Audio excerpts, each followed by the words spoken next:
कि जो यज्ञ का मूल उद्देश्य है वो वातावरण का परिशोधन है, पर जिसको हम लोग वातावरण कह करके पुकारते हैं उसके तीनों ही तल हैं। पर्यावरण है, वातावरण है, मनुष्य का अंतःकरण है।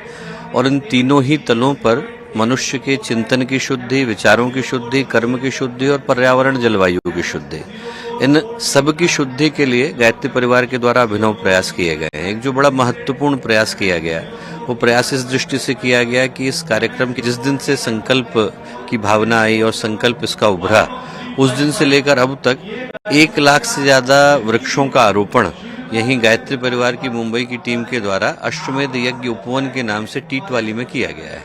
और वो जो उद्देश्य है वो यही है कि पर्यावरण की शुद्धि हो, वातावरण की शुद्धि हो।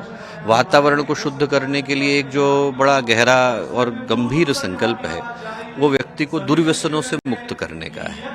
हमारे समाज की एक बहुत बड़ी ऊर्जा दुर्व्यसनों में चली जाती है। व्यक्ति जिसका जीवन दुर्व्यसनों में गया उसका शरीर गया। अल्कोहल अकेले से ही 12 के करीब कैंसर हो जाते हैं। शरीर गया, मन गया, भावनाएं गई, परिवार के संस्कार गए, आने वाली पीढ़ियों का सम्मान गया, घर का पैसा गया, व्यक्ति हिंसा की तरफ मुड़ा, अपराध की तरफ मुड़ा और एक जिम्मेवार नागरिक से भी भारत सरकार व्यक्ति को खो बैठती है। इतने सारे लोगों की ऊर्जा देश को बनाने में लगे, राष्ट्र को उठाने में लगे, संस्कृति को जगाने में लगे तो कितना बड़ा नवनिर्माण संभव है।